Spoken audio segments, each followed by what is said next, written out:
네, 안녕하세요. 반갑습니다. 오늘 캐리스에서 준비한 우리 원격 교육 연수 발전 방안 포럼에 오신 모든 분들을 환영합니다. 오늘 시작하기 앞서서 제가 짧게 한 5분 정도 오프닝 무대를 가진 다음에 그리고 나서 바로 시작을 하려고 지금 저희가 준비를 했는데요. 먼저 인사드릴까요? 저는 서울대학교 행복연구센터에서 교육팀장으로 근무하고 있는 홍영일이라고 합니다. 모두 반갑고요. 오늘 우리 캐리스 서영석 박사님과 공동사회를 이제 맡게 되었습니다. 자, 오늘 저희가 준비한 오프닝 무대는 박노해 시인의 시를 한 편 같이 음미하면서 교육의 의지를 한번 이렇게 다져보는 시간을 가져보면 좋겠습니다. 제가 화면을 공유할게요. 잠시만 기다려 주세요.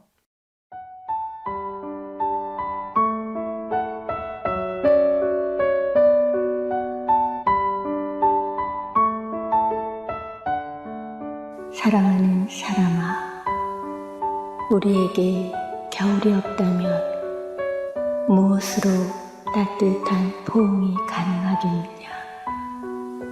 무엇으로 우리 서로 깊어질 수 있겠느냐?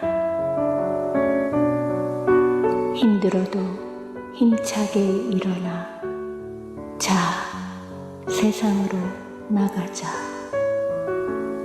오늘도 좋은 배움이 있고 좋은 인연이 있을 것이니 우리는 위대한 일을 하는 것이 아니라 위대한 사랑으로 작은 일을 하는 것. 작지만 끝까지 꾸준히 밀어가는 것. 그것이야말로 가장 위대한 삶의 길이다.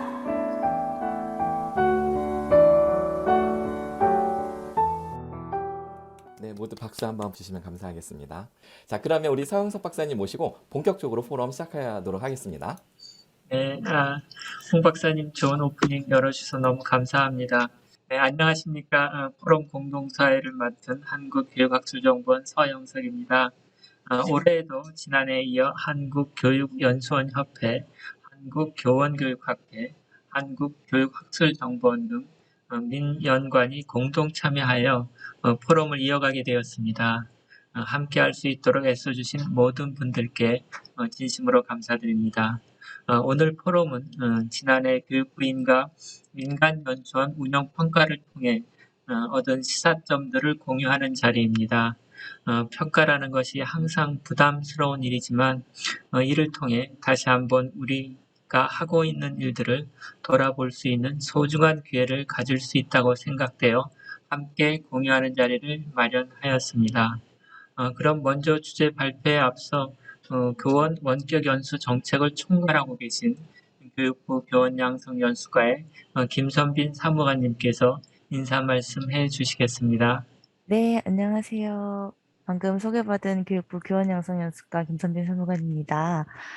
네, 이렇게 작년에 이어서 올해도 프롬 너무 멋지게 시작해 주셨는데요. 작년에는 너무 멋진 피아노 연주를 들었고, 이제 이번 같은 경우는 또 너무 감동적인 신앙송을 들어서 오늘 포럼이 정말 또 기대가 되는 바입니다. 네, 작년에 이어서 이렇게 올해에도 원격교육연수 발전방안 포럼이 진행될 수 있고 또 여기에 참여를 해주셔서 모든 분들께 너무 감사드리고요. 또 이 포럼을 진행하게 이 자리를 만들어주신 우리 홍 박사님, 그다음에 서영 수석님을 비롯한 또 모든 관계자분들께도 또 감사하다는 말씀드리고 싶습니다. 오늘 아까 말씀 주신 것과 같이 또 코로나가 17만 명이라는 또 너무 지금까지 없었던 숫자를 기록을 했는데요. 다들 건강 유의하시기를 바라고 그럼에도 불구하고 온라인으로라도 이렇게 만나 뵐 수 있어서 또 너무 반갑다는 말씀 드릴게요. 또 다들 바쁘신 상황 중에서 이렇게 우리 교원 원격연수에 관심을 가져주시고 참석해 주셔서 감사드리고요. 앞으로는 이제 코로나 상황 때문만이 아니더라도 앞으로는 교원 연수에 있어서 또 우리 교육에 있어서 원격 연수의 중요성이 점점 확대될 거라고 아마 생각이 됩니다. 때문에 이제 오늘을 시작으로 해서 올해 진행될 이 원격연수 발전 방안 포럼이 우리 교원 원격 연수에 있어서 정말 중요한 시사점을 가지고 또 큰 기여를 해줄 거라고 또 기대가 되고 있는데요. 오늘 발표해 주실 분들, 그다음에 토론해 주실 모든 분들의 의견을 저희가 잘 귀담아 듣고 또 저희 부에서도 교원 원격 연수 발전을 위해서 지속적으로 노력을 해 나가도록 하겠습니다. 네, 그래서 오늘 포럼에 참석해 주신 분들 또 지켜봐 주시는 모든 분들에게 다시 한번 너무 감사드린다는 말씀을 드리고 싶고요. 오늘 포럼이 어제 시작했던 시낭송처럼 유익하고 또 감동적인 시간이 될 것으로 기대하고 있습니다. 네, 그럼 이제 다시 저희 스승님께 마이크를 넘기도록 하겠습니다. 네, 감사합니다. 네, 사무관님 귀한 말씀 너무 감사드립니다. 빨리 저희가 마스크를 벗고 이렇게 함께 얼굴을 마주대했으면 하는 바람이 큽니다. 그럼 이제부터 본격적으로 포럼의 발표와 토론을 시작하도록 하겠습니다. 먼저 주제 발표자이신 울산 발천중학교 이경재 교장 선생님을 소개해드리겠습니다. 이경재 교장 선생님은 울산교육연수원 원격 연수 팀장을 역임하시고 2021년 연수원 운영평가위원장님을 맡아 수고해 주셨습니다. 그럼 위원장님께 발표를 청해 듣겠습니다. 네, 반갑습니다. 주제 발표를 하게 됐는데요. 여기 참여하시는 분들께서는 이 코로나 이런 상황에서 중학교나 고등학교 학교의 어떤 생활을 잘 모르실 겁니다. 저는 30년 넘게 학교에 이 생활을 해봤지만 최근 2년은 정말 많은 변화가 있었습니다. 많은 변화가 있었고 특히 원격이라는 그러한 부분에 있어가지고는 코로나 본의 아니게 코로나로 인해서 어떤 출발선상에 선 그런 해가 된 것 같습니다. 제가 오늘 말씀드릴 것은 제가 그 학교에서 근무를 하는 입장에서 선생님들 입장에서 원격 교육 연수를 바라보는 관점으로 어떤 방향을 제시해 볼까 싶습니다. 두 가지로 말씀드리는데 먼저 제가 그 부족한 부분은 나중에 우리 전재상 교수님하고 서영수 사무국장님이 아마 토론하실 때 말씀을 해주실 걸 믿고 제가 두 가지 형태를 가지고 말씀을 드리겠습니다. 첫째는 작년에 민간 연수원의 평가 과정에서 느꼈던 점을 말씀을 드리고 거기에 좀 붙이도록 하겠습니다. 그리고 둘째는 아까 말씀드린 대로 학교 현장에서 근무하는 선생님들 입장에서 원격 연수의 어떤 방향을 어떤 식으로 하면 좋겠다 이러한 생각을 말씀드리도록 하겠습니다. 예, 지금 잘 아시다시피 교원을 대상으로 하는 원격 교육 연수원은 17개 시도 교육 연수원이 있고 그다음 중앙 교육 연수원이 있습니다. 그리고 저작권이라든가 특수교육이라든가 발명센터, 그 다음에 양성평등 이런 기관들처럼 공공 또 대학 기관이 14개가 있습니다. 그리고 민간 기관이 18개가 있는 상황인데요. 지금 현재 학교에서 근무하시는 선생님들이 대부분 이제 교육부를 통한 중앙교육연수원에서 운영하는 통합교육 시스템을 이용을 해서 연수를 받고 있는 현 상황이 그렇습니다. 18개 해마다 2년에 한 번씩 평가를 받게 되는데 작년 같은 경우는 19년 1월 1일부터 20년 12월 31일까지 운영 실적에 대해서 평가가 있었습니다.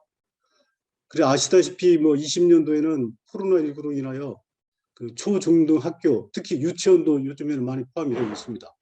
학교 현장에서 학생들이 정규 교육, 아까 말씀드렸듯이 정규 교육 과정 안에 원격으로 학사 일정을 진행하는 원년이 됐습니다.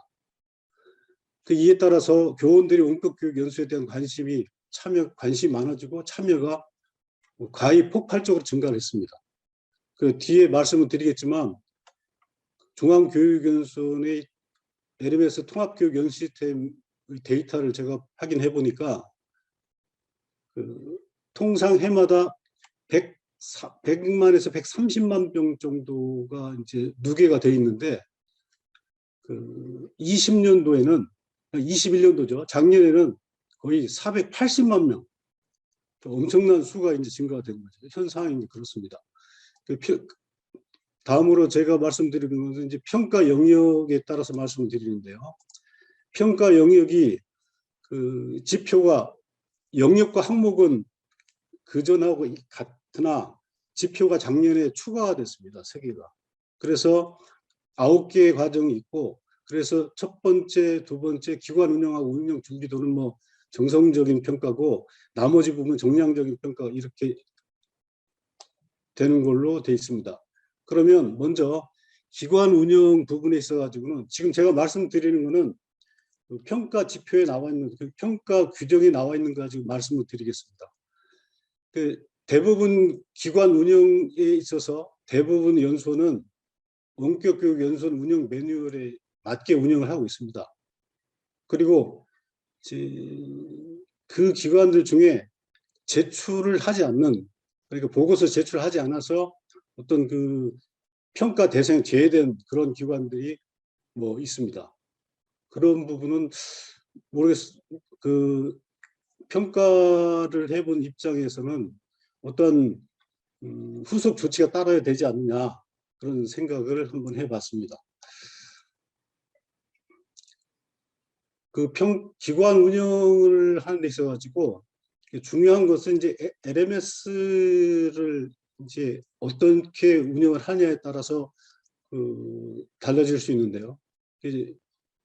모든 연수원들이 대부분이 처음 연수원을 시작할 때 그 시스템이 구축된 LMS를 사용을 하고 있고, 그 변화되는 것에 따라서 약간의 어떤 기능을 추가하거나 뭐 리뉴얼하는 그런 형태로 되어 있는 상황이 대부분입니다.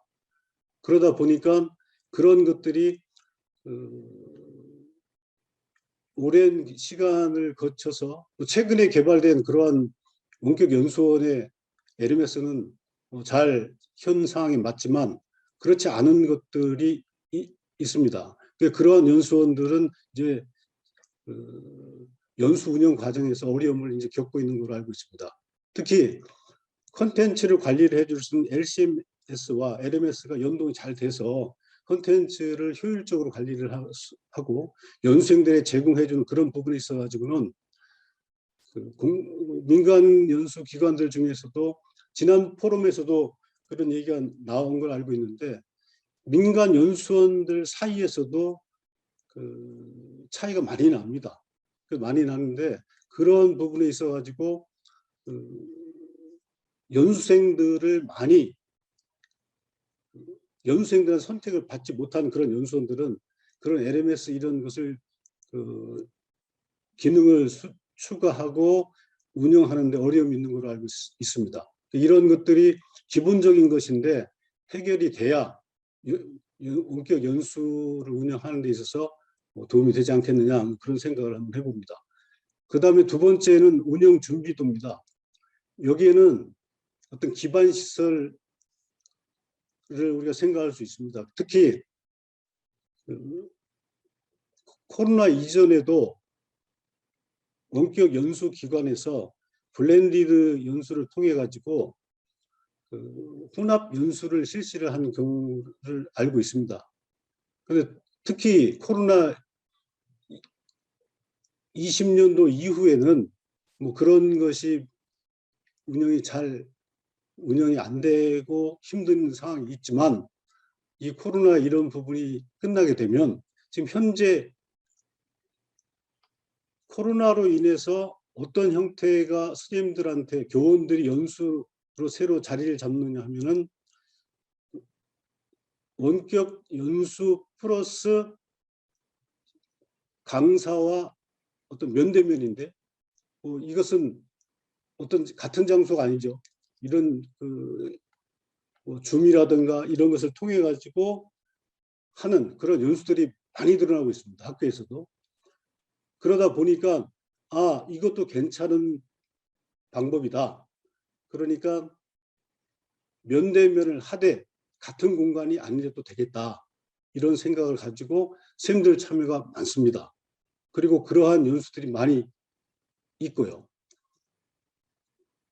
중요한 것은 앞으로 코로나가 포스트 코로나가 되겠죠. 그 되면은 블렌디드 연수를 할 수 있는 방법이 이런 형태, 줌 형태도 있고 또 실제 같은 장소 모여서 하는 형태, 그리고 내용에 따라서 컨텐츠를 제공해주는 연수, 이렇게 혼합형이 많이 생기지 않을까 이렇게 생각합니다. 그렇기 때문에 앞으로 연수원들은 이런 쪽에 한번 같이 지금 고민을 할 시간이 아닌가 그렇게 생각이 들고 있습니다. 그다음에 컨텐츠 운영 준비도 영역에서는 컨텐츠 제작, 편집, 설비, 소프트웨어 이런 것들이 이제 평가 항목이 있는데 컨텐츠 제작은 대부분이 그 연수원에서는 뭐 자체 개발을 하는 경우도 있지만 대부분 외주를 주고 있습니다. 외주를 주고 있는데 불구하고 컨텐츠 제작과 편집 설비가 있어야 되는 그 이유는 컨텐츠 자체는 부분 어떤 수정을 해야 될 부분이 생기게 되면 그런 것들이 자체적으로 해결될 수 있는 부분이 어떤 능력을 가지고 있으면 연수를 운영하는데 쉽게 접근할 수 있지 않겠느냐라는 생각을 가진 그런 항목인데 대부분 원격 연수원에서는 이런 설비, 기반 설비와 컨텐츠 제작, 편집 설비들을 갖추고 있는 걸로 되어 있습니다. 자, 그다음에 이제 운영 기획 부분 영역입니다. 운영 기획 영역에는 대부분 그 콘텐츠를 개발하는 데 있어서 물론 큰 민간 연수기관 같은 경우는 콘텐츠를 개발하는 게 연간 개발하는 그런 콘텐츠의 가정 수가 많고 그렇지 않은 경우는 2개, 3개, 4개 이렇게 정도 되고 있는데 어쨌든 그렇습니다. 콘텐츠를 개발하기 전에 교원들이 현재 어떠한 것을 필요로 하는가 이런 것들을 여러 가지 방법을 통해 가지고 필요로 하는 수요자들이 요구하는 것이 어떤 콘텐츠인가를 한번 고민을 하고 의견을 수렴해서 반영을 하는 것이 가장 중요한 단계다. 그런데 이러한 상황이 되다 보니까 어떤 문제가 또 발생되냐면 콘텐츠 연수원마다 콘텐츠가 거의 그 트렌드에 따라서 가다 보니까 거의 같은 것들이 반복되는 경우가 있거든요. 이런 문제들은 제가 볼 때는 제가 뒤에 말씀을 드리려고 했는데 연수원들끼리 어떤 의사소통할 수 있는 그러한 것을 마련해서 그것은 조금 구분할 건 구분하고 연수원마다 어떤 특색을 살린 콘텐츠가 필요하지 않느냐 그런 생각을 한번 해봤습니다. 그 다음에 이제 조직하고 인력 부분의 평가 영역인데요. 근데 어찌 보면 이 부분이 가장 중요한 것 같습니다. 각 시도교육연수원과 공공기관은 인력이 수시로 이제 자리 이동을 하다 보니까 바뀌는 경우가 많이 있거든요. 그렇지만 그런 것들이 아닌 민간 연수원 같은 경우는 대부분 같은 일을 반복적으로 하지 않습니까? 근데 더 중요한 것은 그 조직과 그 인력의 어떤 전문성 향상을 위해 가지고 노력을 많이 해야 되지 않겠느냐 그런 생각을 가져봅니다. 내부의 어떤 조직들이 구성된 것이 전문성에 따라서 연수 운영의 질이 달라지지 않느냐라는 생각을 한번 해봤습니다. 그 다음에 연수 운영입니다. 연수 운영 부분에 있어서는 결국 그런 거거든요. 질 좋고 차별화된 콘텐츠를 개발하는 것이 연수생들한테 선택을 받는 겁니다. 가장 중요한 것은 공공이나 시도교육청 연수원 같은 경우는 민간 연수원과 시스템이 다르다 보니까 이제 핵심적인 것은 민간과 공공 함께 상생을 하고 서로 보완적인 작용을 하려면 연수 운영에 있어서 민간교육연수원에서 좀 더 빠르게 필요로 하는 것들이 개발되고 적용하고 활용할 수 있는 그러한 콘텐츠들이 이제 개발이 되는 것이 이제 어떻게 보면 가장 중요하다 이렇게 생각을 해봤습니다. 그리고 학습 이제 다음 보시면 학습관리 시스템 역시 앞에서 말씀드렸던 부분인데요. LMS 부분인데 LMS 부분은 지금 현재 변화되는 예를 들어 모바일에서 어떤 운영을 할 수 있거나 접근을 다양한 그러한 경로를 통해서 접근할 수 있는 것이라든가 이런 것들은 LMS 자체가 그 환경에 빨리빨리 맞춰줘야 되는데 그렇지 못하거나 또는 그것이 부족한 부분이 있으면 운영을 하는데 문제가 있고 그렇게 함으로 해서 선생님들이 교원들이 그 원격 연수원을 LMS의 어떤 그런 부분 때문에 비교가 되겠죠. 그래서 어떤 결과적으로 그 연수원을 시간이 흘러가면 찾지 않는 그런 경우가 될 수 있다고 보기 때문에 이런 LMS 이런 부분들은 현 시대에 맞게끔 기능을 추가하고 하는 것들이 가장 중요하지 않나 그런 생각을 해봤습니다. 그리고 평가를 하고 앞에서 이제 평가하는 그런 부분인데요. 학습관리 시스템에 평가하는 그런 부분이 있는데 이것은 뭐 대부분은 뭐 교육부에서 정해진 규정에 의해서 평가를 하고 있는데 그것을 일부 연수원에서는 임의대로 해석을 해가지고 평가 기준을 이제 단순 어떤 학습 참여를 평가 기준에 뭐 포함한다든가 뭐 이렇게 되는 경우가 있었습니다. 이런 것들은 규정에 맞게 운영을 해야 되지 않겠느냐 그런 생각을 해봤습니다. 그 다음에 연수 지원입니다. 연수 지원 부분은 연수생들이 학습을 하는 데 있어서 어떤 문제가 발생되면 즉시 응답을 하고 그다음에 어떤 문제점을 해결해주는 뭐 그런 것들인데 뭐 대부분 연수원에서는 뭐 그런 기능들은 잘 갖추고 있고 잘 처리를 하고 있는 것으로 뭐 평가할 때 뭐 확인이 됐습니다. 그다음에 8번째 항목 영역은 정보 관리 및 접근성입니다. 뭐 이것은 개인정보 문서 관리 규정에 맞춰 가지고 대부분 연수원에서 뭐 정보 관리를 하고 있고 뭐 다양한 경로를 통해서 뭐 모바일이라든가 그다음에 웹브라우저 다양한 웹브라우저를 통해 가지고 학습을 할 수 있도록 그러한 것들을 뭐 잘 갖추고 있는 걸로 그리고 앞으로는 그러한 어떤 대부분이 모바일 쪽으로 많이 가기 때문에 민간이나 뭐 공공이나 뭐 시도교육청도 마찬가지지만 모바일에 잘 대응할 수 있는 그러한 것으로 해야만이 선택을 수강생들이 많이 늘어나지 않겠느냐 그런 생각을 한번 해봤습니다. 그럼 사용자 평가 영역입니다. 이 사용자 평가 영역은 그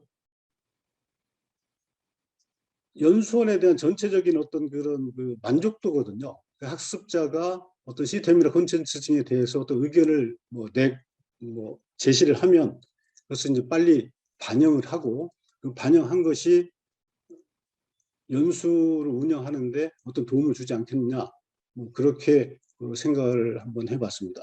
지금까지 말씀드렸던 것은 평가 영역에 대한 것이기 때문에 어떤 이 틀에서 말씀을 드렸던 거고요. 이것은 지금까지 계속 해왔던 그러한 평가 영역과 평가 항목, 평가 지표이기 때문에 각 연수원에서 또 이 내용은 뭐 다 숙지를 하고 계실 겁니다. 근데 이것은 뭐 기본적인 것이고 제가 이제 두 번째로 말씀드리고 싶은 것은 뭐냐면 지금 학교 현장에서 이 원격 연수에 대해서 어떤 상황인가 그것을 아시고 각 연수원에서는 접근하시면 연수원의 어떤 운영을 하는데 뭐 도움을 되지 않을까 싶어서 한번 정리를 해봤습니다. 지금 이제 50만 하고 플러스 알파라고 했는데 이 50만이라는 것은 유초중 교원 수입니다. 유초중 교원 수고 그다음 플러스 알파라는 것은 이 50만의 약 30% 전후가 학교마다 약간 차이가 있습니다. 학교 규모에 따라서 교육 활동을 지원하는 인력이 있습니다. 지금 우리 포럼에 참여하시는 분들은 대부분 중학교나 고등학교를 졸업한 지 오래되셨을 거예요.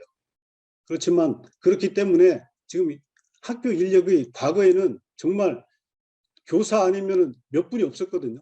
근데 지금은 아주 다양한 인력들이 있습니다. 청소해 주시는 분부터 시작을 해가지고 숙직해 주시는 분도 있고 그다음에 급식실 실무사님들도 계시고 그다음에 행정실도 있고 이런 인력들이 그다음에 과거에 없었던 교무실이라든가 전산이라든가 이런 것에 어떤 실무사들이 더 추가 인력들이 있습니다.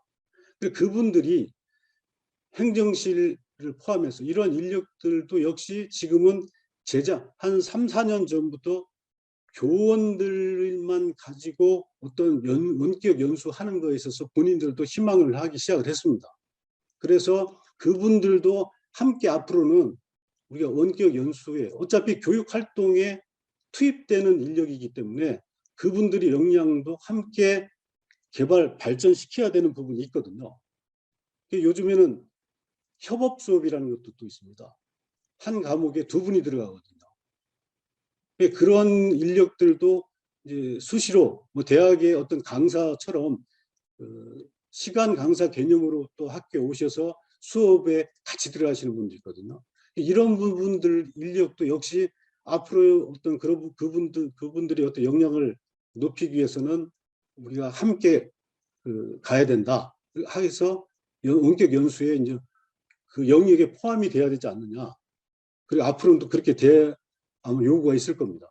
그리고 법정 의무 연수는 뭐 잘 아실 겁니다. 이런 연수들이 지금 개수로 따지면 뭐 엄청 많습니다. 한 16가지 정도가 있습니다. 지금 제가 요거를 한번 작성을 하면서 해보니까 안전교육부터 장애인 개선, 아동학대, 뭐 청렴 이런 식으로 쭉 한 게 16가지가 있고 그것들이 보통 시수로 따지면은 25시간 전후로 시도마다 약간 차이가 있는데 그러한 연수들을 이제 듣고 있는 것도 대부분 원격으로 하고 있거든요.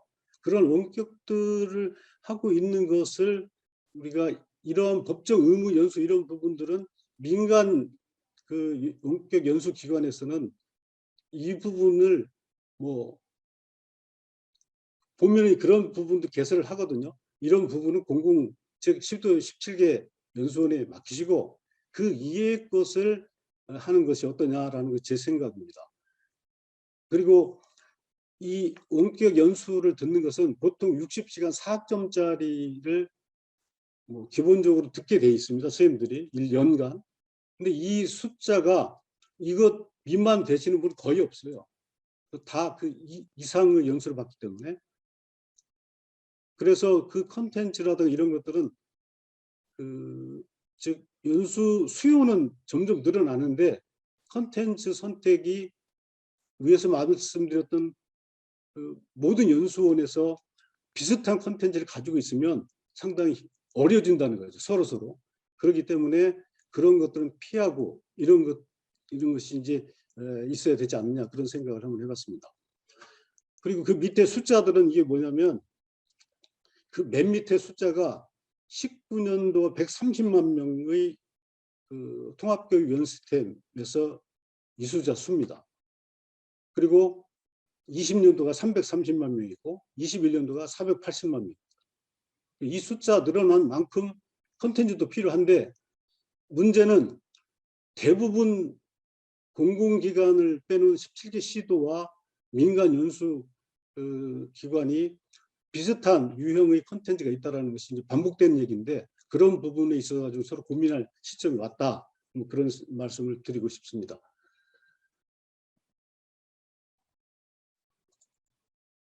그 다음에 이제 콘텐츠 이 부분인데요. 시도교육연수원이 17개가 있는데 보통 3개 전후의 콘텐츠를 해마다 개발을 하고 있습니다. 그러다 보니까 이게 한 50개씩 쌓이거든요. 그래서 지금 중앙교육연수원 통합교육 시스템에 직무연수로 한 350개 과정이 지금 탑재되어 있습니다.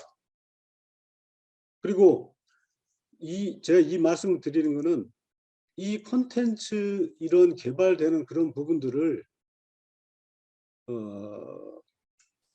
시도 교육 연수에 개발된 것을 민간 교육 연수원에서 물론 모니터링하고 계시겠지만 확인하시고 그런 부분들 참고를 하면은 더 나은 콘텐츠를 각 연수원에서 개발할 수 있지 않겠느냐, 그런 생각을 한번 해봅니다. 차별화된 콘텐츠가 이제 필요하다, 그런 말씀을 드리고 싶습니다.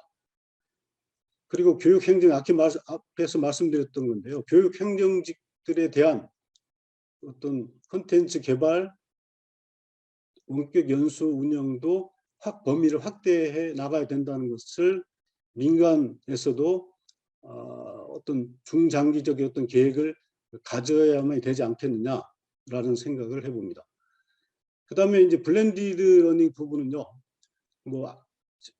서두에 말씀드렸던 그런 내용입니다. 그래, 이러한 내용들을 우리가 이제 앞으로는 그전에는 블렌디드라고 해서 같은 장소에 한번 일부는 모이고 일부는 원격으로 했는데, 이제는 모이지 않아도 이렇게 실시간으로 연수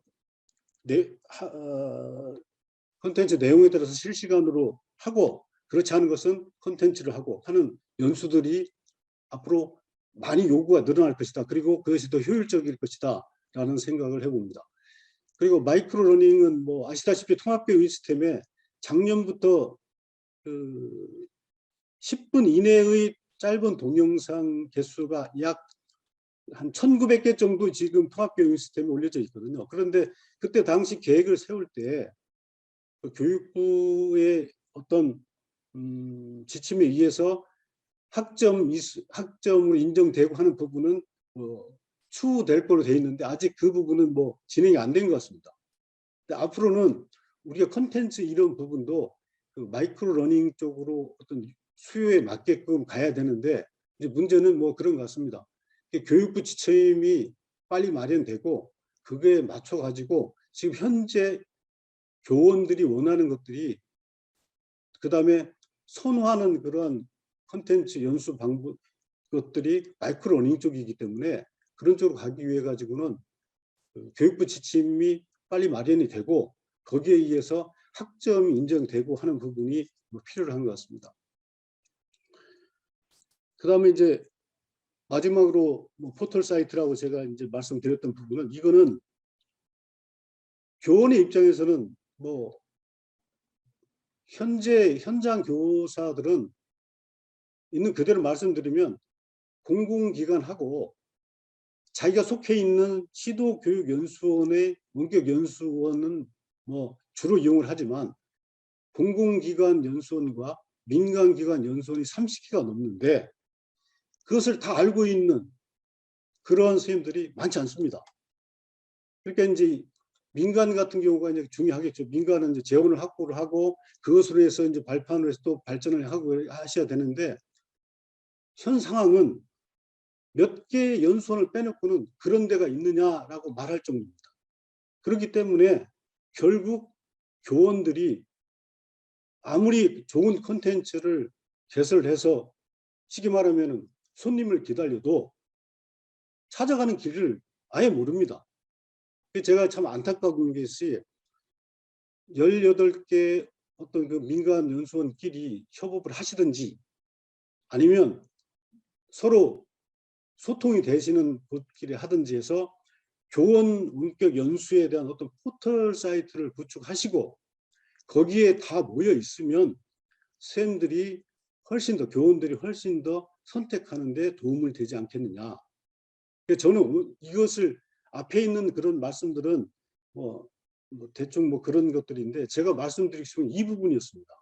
그래서 교원 원격 연수의 웹 내비게이션 역할을 할 수 있는 어떤 시스템이 구축돼야만이 민간교육연수원이 어쨌든 그 교원들이 많이 찾아줘야 연수원이 클 수 있는 거 아닙니까?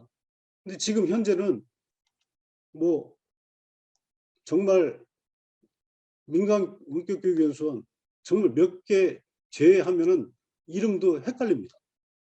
이거나 저거나 구분도 잘 할지도 못하고 그렇거든요. 그랬기 때문에 그 힘든 그런 부분들을 이제 해결해 주기 위해서는 상대적으로 그런 부분은 이제 민간교육 원격교육연수원에서 그런 부분들을 한번 마련을 하든지 이제 그런 점이 이제 가장 중요하지 않겠느냐라는 생각을 해서 말씀을 드리는 거고요.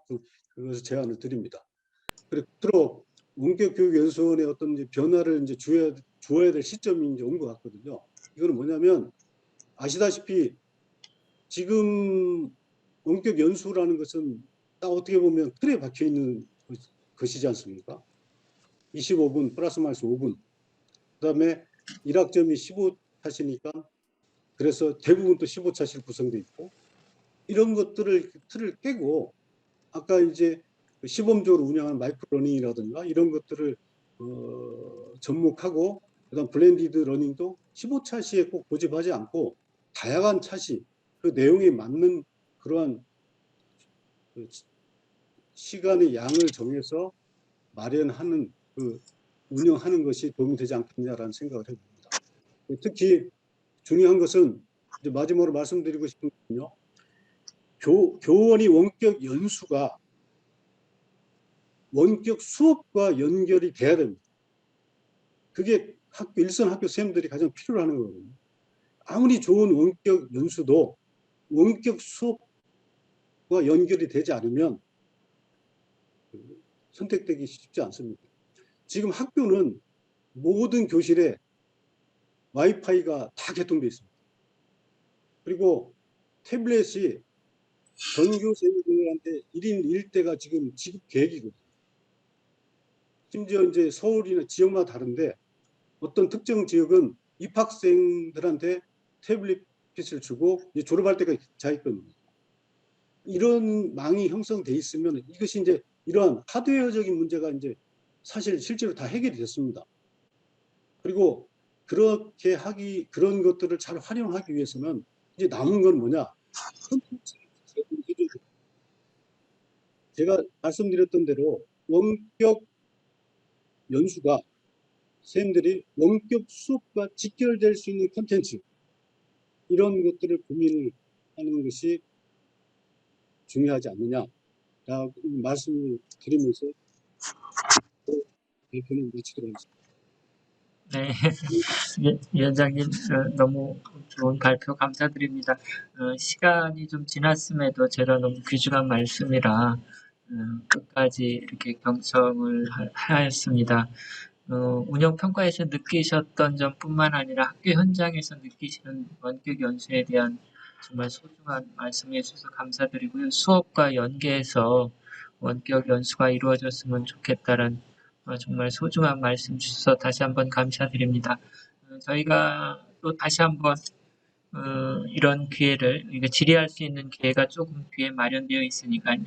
혹시라도 또 궁금하신 사항이 있으시면 나중에 질문을 올려주셨으면 좋겠습니다.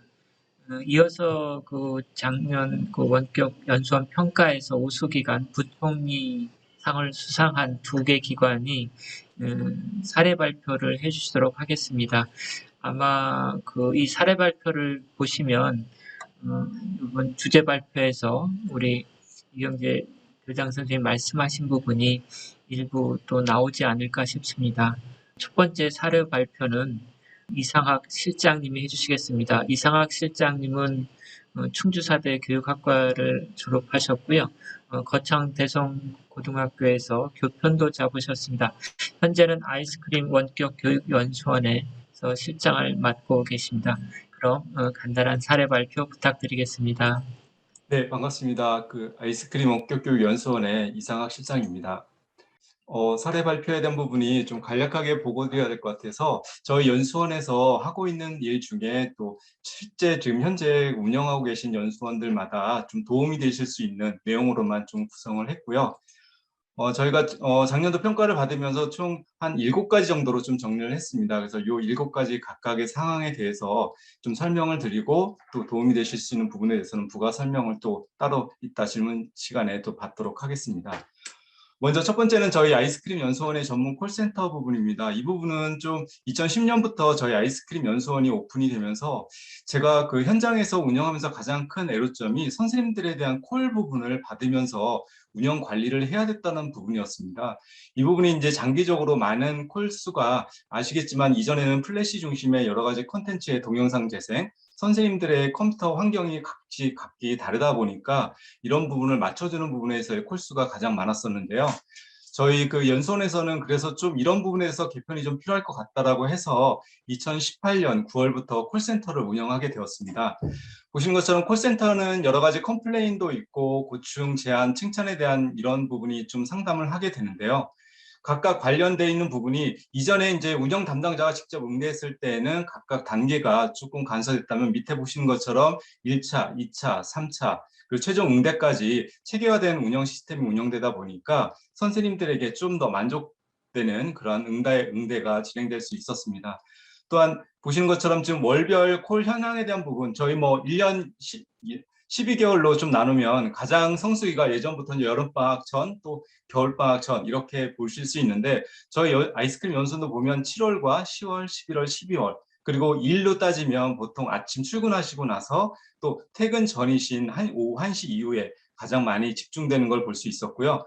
그리고 콜에 대한 부분이 가장 많이 문의하시는 게 신청 안내 행정, 연수경, 학습 독려 부분입니다. 그래서 이러한 부분을 좀 저희가 콜에 대한 부분에서 녹음도 되지만 여러 가지 선생님들에 대한 응대에 대한 부분이 어떤 게 부족한지를 좀 파악하다 보니까 연수원 사이트에 이런 부분을 노출해서 바로바로 처리할 수 있는 그런 시스템을 좀 저희가 마련할 수 있었습니다. 이 부분에 대해서는 좀 참고로 좀 도움이 되셨으면 좋겠습니다. 두 번째로 저희 아이스크림 연수원은 그 콘텐츠 개발 프로세스에 대한 부분을 좀 간략하게 소개시켜 드리고자 합니다. 전체적으로 다른 연수원들도 학습자 분석을 통해서 하고 있는데요. 보시는 것처럼 이제 기획 단계, 원고, 프로토, 설계, 개발 단계까지 쭉 이러한 프로세스가 이루어집니다. 그러나 저희 이제 아이스크림만의 좀 약간의 차별화된 부분이라면 첫 번째 기획 단계에서 품질관리위원회를 저희가 구성을 합니다. 이쪽에서 이 과정에 대한 아이템 보고를 통해서 이 과정이 정말 필요한 건지 또는 거기에 맞는 SME들이 올바르게 선정되었는지를 좀 검토하고요. 그리고 프로토 단계에서 한 차시가 개발이 되면 정말 그 개발된 프로토를 모두 보고 해당 의견을 수렴해서 실제 과정 양산까지 진행되는 프로세스 절차를 받고 있습니다. 이를 통해서 개발에 따른 최종 완료된 콘텐츠는 그 콘텐츠 LCMS에 저희가 좀 포팅을 하게 됩니다. 이 LCMS를 통해서 저희가 포팅하게 되는데 좀 여기에서도 저희가 좀 많이 어려움이 있었던 게 뭐냐면 아시겠지만 개발사들마다 콘텐츠 개발에 대한 여러 가지 개발 내용들이 좀 다릅니다. 그러다 보니까 선생님들에게 이 서비스 될 때 각각 개발사마다 여러 가지 좀 응대하는 부분에 많은 문제점이 발생을 하는데요. 이걸 좀 통합하고자 LCMS를 구성해서 콘텐츠 뷰어 콘텐츠라는 이름으로 저희가 지금 각 개발사 및 제휴사에 제공을 하고 있습니다. 그래서 도입, 내용, 정리까지 각각의 이런 스캔들을 제공해서 선생님들에게 좀 서비스를 최적화시킬 수 있는 그런 화면 환경 설정을 진행을 했고요. 이러한 설정 진행은 모든 디바이스에서 서비스가 가능할 수 있도록 구성이 되었습니다. 그러면 이제 아마 서비스 되다 보면 조금 약간은 디자인적인 부분이나 이런 것들은 좀 단조로울 수는 있습니다. 그러나 저희가 궁극적으로는 모든 컨텐츠가 동일한 환경에서 진행이 된다면 선생님들이 서비스 하시다가 어떤 문제가 발생했을 때에도 한 번에 그 여러 가지 수정으로 인해서 전체 컨텐츠가 동일하게 서비스될 수 있다는 장점이 있고요. 그리고 요즘 이제 그 모든 디바이스, 휴대폰과 같은 다양한 디바이스에서 서비스가 가능할 수 있었다라는 부분이 저희가 좀 많이 좀 도움을 받는 부분입니다. 그래서 이 서비스에서 좀 차이가 되는 부분은 저희 아이스크림 연수원의 모바일 서비스 부분입니다. 아시는 것처럼 저희가 2019년도에는 모바일 사용자가 전체 그 사용자 중에 PC 사용자 빼고 13.6%였습니다. 근데 전년도까지 보면 거의 21%까지 올라오고 있습니다. 이 부분은 매 해마다 거의 증가하고 있다고 보는데요. 이걸 통해서 저희 아이스크림 연수원도 모바일 서비스에 대한 부분을 좀 선생님들에게 많이 제공해 드릴 수 있는 부분을 준비하였습니다. 그래서 아이스크림 모바일 웹 서비스를 오픈하였고요. 모바일에 대한 연수 서비스에서는 회원가입뿐만 아니라 수강 신청, 강의 수강까지 이루어질 수 있습니다. 저희 현재 아이스크림 원격교 연수원이 257개 과정이 있는데 이 중에 모바일로 서비스되는 과정이 235개 과정입니다. 올해 안에 이 모바일이 안 되는 과정들은 폐강 및 다시 리뉴얼해서 전체적인 서비스가 올해까지는 모바일 서비스가 100% 진행될 수 있도록 준비를 하고 있습니다. 그리고 저희가 지금 코로나에 대한 부분은 이 부분 말씀 안 드릴 수가 없는데 비대면 온라인 라이브 연수에 대한 부분입니다. 아무래도 대면 연수가 선생님들이 많이 좀 하시다가 이러한 코로나로 인해서 비대면 온라인 연수에 대한 부분이 선생님들의 필요성을 느끼게 되었습니다. 그래서 저희 아이스크림 연수원은 2020년부터 비대면 온라인 라이브 연수에 대한 시스템 환경을 위해서 다양하게 시도를 하고 있습니다. 이러한 시스템의 환경에 대한 공간 설정부터 운영하면서 이루어지는 여러 가지 그 시스템에 대한 구축까지 저희가 좀 준비를 하였고요.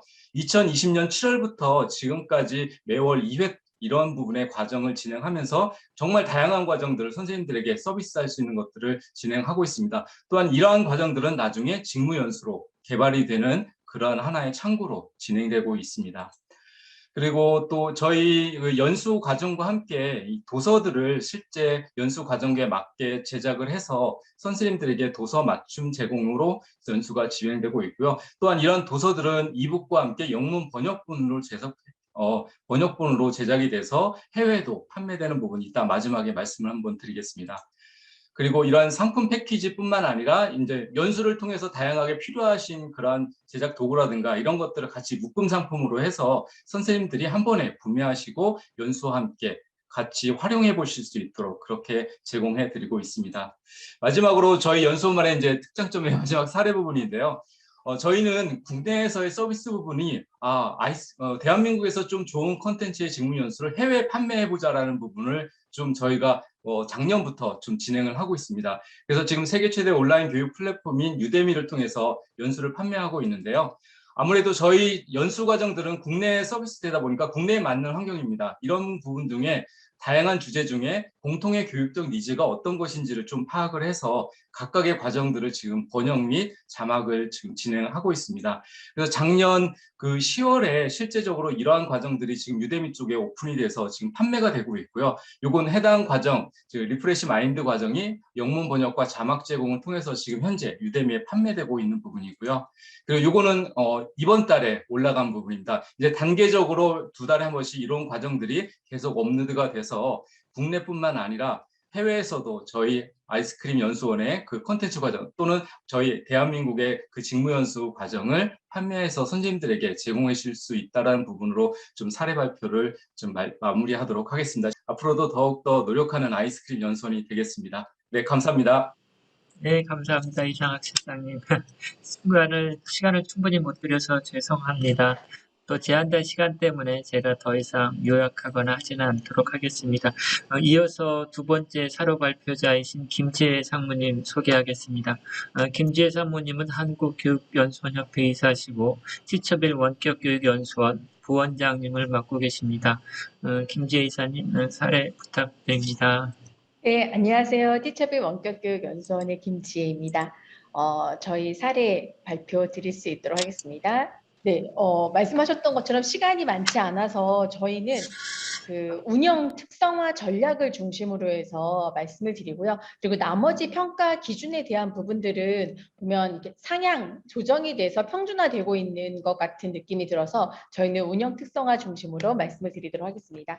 저희가 연수원을 계획하고 운영할 때 매년 ATD라고 하는 전국의 그 HRD 전문가들이 모여서 컨퍼런스를 진행하는 교육과 기술을 가지고 논의하는 컨퍼런스가 있는데 거기에서 나온 자료를 가지고서 근데 이 교육 트렌드가 전체 HRD에 대한 교육 환경을 만들고 다시 그 부분이 좀 더 전문화되어져 있는 예를 들어서 교원 연수 쪽이라든지 이런 식으로 이동되는 형태가 되어져 있어서요. 작년의 경우에는 이쪽에서 나온 자료들을 놓았을 때 컨텐츠를 통한 학습 경험의 다양화라고 하는 주제가 있었고요. 거기 안에 이제 뭐 마이크로 러닝에 대한 내용이랑 VR, AR에 대한 내용들이 있었는데 저희는 이거를 마이크로 러닝과 교사 자료, 앞서서 교정 선생님이 발표해 주신 내용 안에 혼합형 연수라고 뭐 말씀해 주시긴 했는데 교사 자료, 그다음에 라이브 연수, 블렌디드 러닝에 들어갈 수 있는 교사 모임 이런 쪽으로 해서 학습 경험의 다양화에 대한 내용이고요. 그리고 기존에 정형화되어져 있던 온라인 연수와 부가적인 이런 다양한 교육 자료들이 모여져 있다 보니까 그 컨텐츠에 대한 통합 설계에 대한 것들이 좀 고민이 됐었습니다. 그리고 결국은 이렇게 모여진 전체의 데이터들을 궁극적으로는 선생님들께 맞춤화된 학습을 제공할 수 있도록 전달 드리는 게 아마 올해와 내년도에 티처빌의 핵심 키워드가 되지 않을까 싶습니다. 그리고 이 두 가지에 대한 내용은 1번에 보이는 것처럼 모바일인데 이제는 모바일에서 단순하게 보여지는 것을 벗어나서 모바일 앱에 특화되어져 있는 기능, 모바일은 PC랑은 다르게 별도로 특화되어져 있는 기능들이 상당히 많이 있습니다. 그래서 저희는 단순히 보여지는 것의 이상을 좀 넘어서 특화되어져 있는 기능들을 제공해 드릴 수 있도록 그렇게 좀 준비를 하고 있는 상황입니다. 예를 들면 선생님들 지금 유튜브나 뭐 넷플릭스 등 여러 가지 쇼폼 컨텐츠들을 동영상 쇼폼 컨텐츠들을 많이 보시는데요. 이렇게 영상을 보면서도 내가 다른 교육 자료들을 수시로 편하게 볼 수 있도록 저희 연수원의 앱은 모바일 특화되어져 있는 정보들을 제공을 하고 있고요.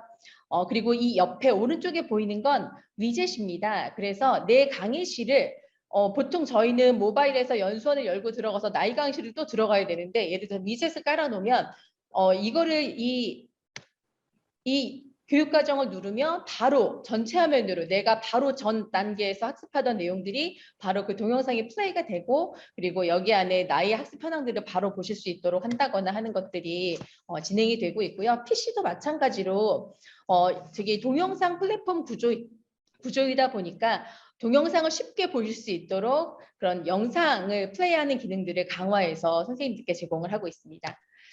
그리고 이제 학습 경험의 다양화라고 하는 부분 안에서 마이크로 러닝인데요. 예전에는 교육과정 단위로 학습을 하신다라고 한다면 이 미래교육이라고 하는 것 안에 나는 교수학습 설계 전략 쪽만 좀 더 집중적으로 듣고 싶다라고 하는 형태로 해서 차시 단위로도 학습자 주도형 학습이 가능할 수 있도록 내가 학습 단위로도 차시 단위로도 콘텐츠를 신청하실 수가 있으시고요. 그리고 저희가 모든 메타 태그를 정리를 하고 있습니다. 그래서 차시 내용으로도 이 차시에는 어떤 학습 내용이 있다라고 하는 것들을 안내해 드리고 있는 상황입니다. 그리고 선생님들이 보다 쉽게 이런 교육 과정들을 공유하실 수 있도록 선물하기 기능이 있어서요. 선물을 받으신 선생님은 그냥 나이 강의실에 들어가서 바로 수강을 하신다거나 하는 형태로 저희 연수원에 대한 학습 경험 다양화에 대한 부분들을 준비를 하고 있습니다. 이 안전교육이라고 한다면 이 안전교육 안에 이게 정형화되어진 학습 이외의 교육 자료들, 최신 선생님들이 만드신 교육 자료들을 함께 제공을 하고 있어서 연수 중간이던 연수를 끝나고 난 다음이던 지속적으로 이런 연계되어져 있는 교육 자료들이 제공이 될 수 있도록 그렇게 진행을 하고 있고요. 현재 지금 11,000개 정도의 교사가 만든 학습 자료들이 저희 플랫폼, 티처빌 플랫폼 안에 올라가서 운영이 되고 있습니다. 그리고 이게 블렌디드 러닝하고도 연계가 될 수 있을 것 같은데요. 연수 과정과 연계되어져 있는 내용 이외에도 다양한 선생님들이 만든 라이브 연수나 이런 부분들에 대한 내용들을 연수 이후에 선생님들께 지속적으로 메일이나 이런 것들을 통해서 제공을 하고 있고요. 약 880개의 선생님들이 직접 만든 다양한 라이브 연수들이 여기 안에 올라가서 운영이 되어지고 있습니다. 그러다 보니까 저희는 이게 직무 연수라고 하는 것 이외에 교사 자료, 교사 모임 이런 다양한 선생님들의 활동을 통해서 선생님들의 역량을 강화하기 위해서 이런 데이터들 분석하는 작업을 올해와 내년도에 집중을 할 거고요.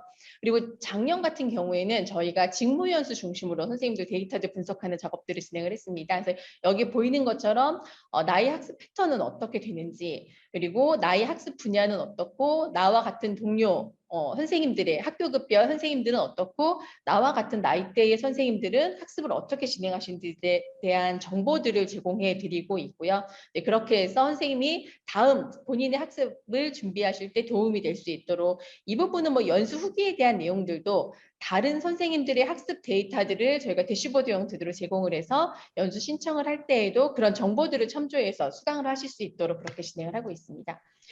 이 보이는 이거는 오픈소스로 만든 엘라스틱, 그 인공지능 엘라스틱 엔진을 가지고 만든 검색 엔진입니다. 그래서 실시간으로 선생님들이 어떻게 학습, 어떤 주제를 가지고 검색을 하시는지에 대한 정보를 아실 수 있는데요.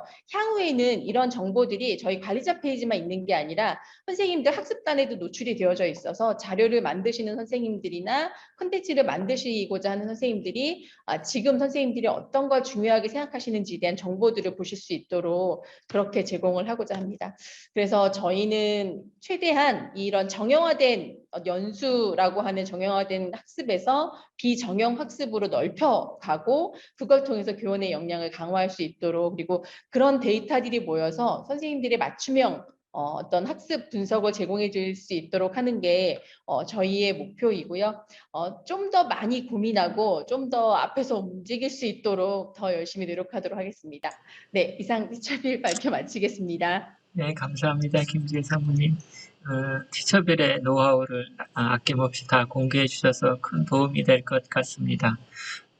지금 시작할 때부터 100여 분이 들어오셔서 현재 109분이 한 분도 떠나지 않고 계속 하고 계십니다. 지금 예정보단 좀 시간이 지연되었는데요. 이제 토론 발표를 진행하도록 하겠습니다. 토론자 두 분을 저희가 모셨고요. 각각 10분씩을 저희가 토론 시간으로 할애했습니다. 먼저 토론을 해주실 분은 한국교육연수원협회 성영수 사무국장님이십니다. 성영수 국장님은 한국교총 원격교육연수원 연수부장으로 재직하셨으며 한국과학창의재단 종합원격교육연수원 운영위원으로도 활동하고 계십니다. 현재는 한국교원 캠퍼스 교육이사로 재직하고 계십니다. 성영수 국장님의 발표를 청해 듣겠습니다. 네, 반갑습니다. 이번 포럼 주제에 대해 말씀드리게 된 한국교육연수원협회 성용수라고 합니다. 우선 포럼을 위해 애써주신 캐리스 서영석 수석위원을 비롯한 관계자님, 바쁘신 와중에도 포럼에 참석해 주신 분들에게 감사드립니다. 앞서 이경재 교장 선생님의 말씀, 그리고 티처빌 김지혜 상무님, 그리고 아이스크림 원격연수원의 이상학 이사님의 되게 선도적인 운영 사례들을 들어보니까 사실 제가 2002년 원격연수원이 최초인가 받은 일에 현업에 종사하는 입장이지만 새삼 새롭게 배우고 많은 것을 느낍니다. 작년 1, 2차 포럼이 이제 거대 담론에서 교원연수 발전 방향에 대해 다양하게 고민하고 공감하는 기회가 되었다면 이번 포럼은 주제가 2021년 원격교육연수원 운영평가 측면에서 바라본 원격교육연수원의 발전 방향과 과제인 만큼 강론으로 들어가서 생각을 해보았습니다. 또한 저는 이제 협회 관계자이면서 연수원 현업 종사자이기도 합니다. 따라서 이제 공인민간 원격연수원의 시각에서 주로 말씀을 드리고자 합니다. 보시는 대로 이제 원격연수에 있어서 연수원 평가가 가지는 의의, 그다음에 작년 연수원 평가 현황, 연수원 평가 개선 방안, 마지막으로 연수원 평가와 연계한 원격연수 발전 방안 순으로 말씀드리겠습니다. 연수원 평가가 가지는 의미입니다. 캐리스에서 2021년 연수원 평가 추진 목적에 제시되어 있는 대로 첫 번째로는 원격교육연수원 운영 전반을 평가하여 미비점을 개선, 우수 사례를 발굴하여 공유 및 확산, 원격연수 질관리 향상을 마련하는 것이고, 두 번째는 이제 교원들에게 기초 정보를 제공해서 교원 연수의 선택권을 확대하고 평가 결과를 연수 정책 수립 등에 활용하여 원격연수 발전 방안을 모색하는 것으로 되어 있는데요. 예, 맞는 얘기입니다. 근데 이와 더불어서 저는 피평가제의 구체적인 관점에서 추가해서 말씀을 드리겠습니다. 첫 번째 이제 교원 세부 평가 분석을 통한 연수원별 특성화 전략 수립의 기회도 되고, 그다음에 연수원 자체 평가를 통해 세부 운영 설계에 적용할 수 있는 기회, 그다음에 운영 원칙과 현업에서 발생할 수 있는 상황의 계리를 해결할 수 있는 운영 노하우 습득의 기회, 연수원별 평가 결과 비교를 통해서 현 연수원에 대한 객관적 상황을 파악할 수 있는 기회, 그리고 합리적 운영 원칙을 일관되게 적용하고 당금질할 수 있는 기회, 마지막으로 비합리적 평가 항목의 경우 대안을 제시하고 개선할 수 있는 기회가 된다는 생각입니다. 그 연수원 평가에 대해 구체적 논의를 하기 위해서는 그리고 이제 연수원 평가 변천사를 살펴보는 것도 유의미할 것 같아서 간단하게 정리를 해봤습니다. 그 2002년도 교원 등에 관한 연수 규정이 있어가지고 원격 연수 관련 법령이 신설된 이래 2005년도에 최초 평가가 있었습니다. 뭐 이때는 이제 교육부에서 직접 평가가 이루어졌는데요. 그 처음이기도 했고 평가 기간, 뭐 피평가 기간 다 전문성이 이제 부족한 시대라 거의 운영 매뉴얼대로 하고 있는지에 대한 증빙 서류 존재 여부로만 확인하는 것으로 그 당시 보면 다소 아쉬웠던 기억이 있습니다. 그리고 2007년도에는 이제 원격 연수원 관리 감독 기능이 이제 교육부에서 캐리스로 이관이 됨에 따라서 캐리스 주관으로 처음 연수원 평가가 이루어졌었는데요. 뭐 이때 또한 뭐 교육부 최초 평가와 크게 다르지 않았습니다. 2008년부터 2011년도 사이에는 이제 캐리스에서 내부 사정이 있는지는 몰라도 그 정식 평가 대신 매년 서면 실적 보고로 대체되었습니다. 그리고 2012년부터 작년까지는 여러 문제점을 일부 보완하고 뭐 평가 항목이 개선된 측면이 있었고 그리고 교육 부총리상 신설이라든지 민간 공공 경영제로 구분해서 평가하는 등의 변화가 있었습니다. 처음 운영 매뉴얼에 근거해서 이제 기계적 평가에서 현상을 반영한 평가로 개선되었다고 볼 수도 있겠지만 그럼에도 불구하고 다소 아쉬움이 남는 부분은 뒤에 말씀을 드리겠습니다. 작년에 시행한 연수원 평가 개요입니다. 그 캐리스에서 제공한 2021년 원격 교육 연수원 운영 평가 결과 보고서를 참고해서 정리를 해봤는데요. 그 평가 영역은 기관 운영부터 사용자 평가까지 9개 영역으로 되어 있고 그 평가 대상 기관은 보시다시피 18개 공인 민간 원격 교육 연수원으로 되어 있습니다. 그 평가 등급은 매우 우수, 우수, 보통, 미흡, 매우 미흡으로 평점 기준에 의거해서 평가가 이루어졌습니다. 그 평가 결과는 매우 우수 2개 기관, 우수 9개 기관 등으로 나왔습니다. 이때 아마 많은 연수원 관계자들의 아마 희비가 엇갈렸을 것 같습니다.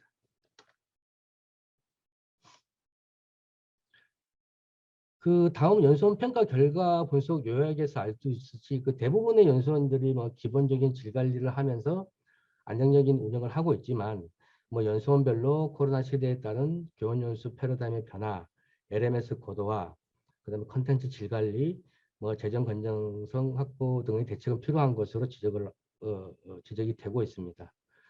그 평가 결과서에 이제 후미에 보면 그 개별 18개 공인 민간 원격 연수원의 세부 결과를 확인할 수 있었는데요. 그걸 한번 정리를 해보니까 그 가장 많이 지적된 사항으로 일단 말씀을 드리자면 뭐 컨텐츠 현행화 미흡 같은 경우는 신생 연수원은 해당 사항이 없는데요. 인가받은 지 10년 이상 된 연수원은 공통적으로 지적이 되고 있습니다. 뭐 이 부분도 사실 뭐 딜레마인 측면도 있어서 1시간도 말씀을 드릴 수 있지만 그 팩트 위주로 넘어가겠습니다. 그 다음 연수 실적 향상을 위한 전략의 부재, 운영 인력의 교육 부족, 그 LMS 기능의 고도화, 문제은행 운항 확보, 뭐 개인정보 관리 정비, 다양한 평가 방법의 부재, 그 늦은 이수 처리, 평가 불일치 등으로 상당수 연수원들이 지적이 되고 있다는 것을 이해해 주시면 될 것 같습니다. 연수원 평가 개선 방안을 말씀드리기 앞서 피평가자 입장에서 이번 연수원 평가에 대해 느꼈던 부분을 말씀을 드리겠습니다. 그 원래 기관 평가의 목적은 그 피평가 기관이 자체 평가 보고서를 작성을 하면서 그 스워트 분석 등을 통해 나름 객관적으로 스스로를 진단하고 개선을 노력하는 계기가 되는 것이 저는 핵심이라고 생각을 합니다.